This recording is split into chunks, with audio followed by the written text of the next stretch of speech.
Good evening, ladies and gentlemen. This is the People's Report with Idealogyx, coming to you offline steps from the mountains in the heartland of America, downtown Vail, USA. It's Tuesday, June 25, 2025, and we're here to cut through the noise of the elites and bring you the truth as the people see it. The destiny of America is always safer in the hands of the people than in the conference rooms of any elite. They may hate us for it, but we welcome their hatred. Tonight we're diving into the stories that matter, stories the establishment would rather you ignore.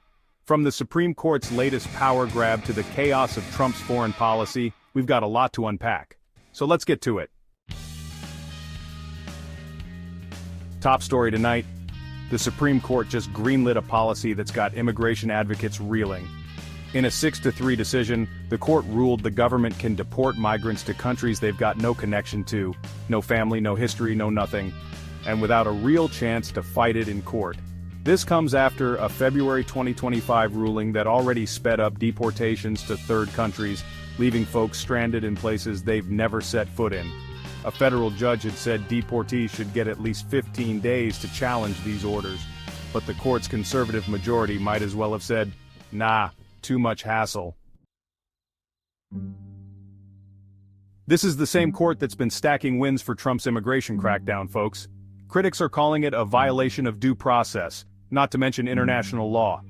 The UN's already raised alarms about extensive suffering caused by policies like this, so tell me, when did America start outsourcing justice to the lowest bidder?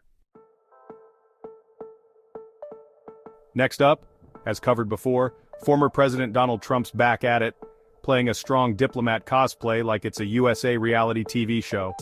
Sources say Trump's envoy, Steve Witkoff, was sent to the region to broker some kind of deal, but it's falling apart faster than a cheap suit. Meanwhile, the Gaza ceasefire collapsed back in March, with Israel resuming airstrikes.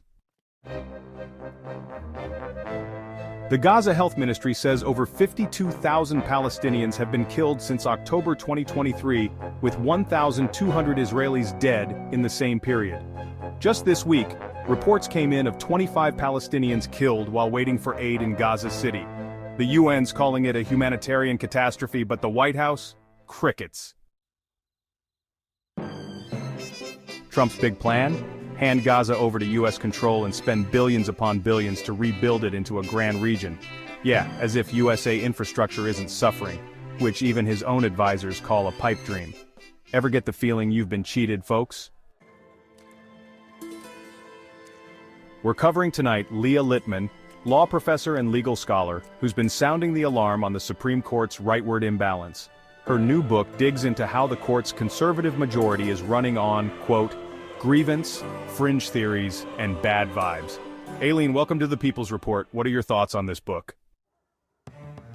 Thanks for having me, Idealogyx. This court's been dismantling protections left and right, whether it's deportations, regulations, voting rights, or environmental rules. Their deportation ruling is just the latest. It's about power, beyond law. They're rewriting rules to fit a political agenda and ideology, and it's the people who pay the price. You're preaching, Aileen. Folks, keep an eye out for her book when it hits shelves. This is what the elites don't want you to read. Back to Washington, where Senate Republicans are playing games with your healthcare. Trump's latest budget bill was supposed to slash Medicaid again, but hit a snag when the Senate parliamentarian gutted parts of it under budget rules. Don't cheer yet, though. The GOP's still pushing, cuts deeper than what the House passed. This is the same crowd who swore they'd protect healthcare, but when the cameras are off, they're carving it up for their corporate buddies. ProPublica's been digging into this, and their reporting shows these cuts could leave millions without coverage. When's the last time a senator had to choose between medicine and rent? This is why we say, guard against the unwarranted influence of the military-industrial complex, and the healthcare-industrial complex too. Now let's talk about the circus at HHS. Senator Bill Cassidy, the Louisiana Republican and doctor, is backpedaling so hard he's practically doing cartwheels. He voted to confirm RFK Jr. as HHS secretary, but now he's whining about Bobby's vaccine advisory panel, calling it a joke and begging to delay it. Too late, Senator. You hitched your wagon to a guy who's been pushing anti-vaccine conspiracies for years. Posts on X are lighting up, with folks calling Cassidy a sellout for trying to save face.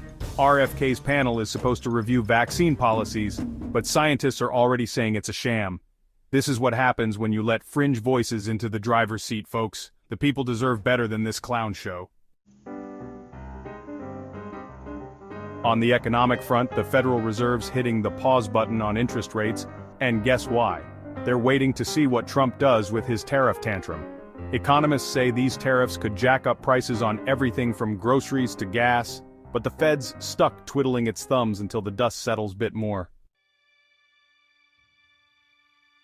Bankrate's latest survey says financial stability's a rare luxury for most Americans. So, while Trump's playing trade war, families are scraping by.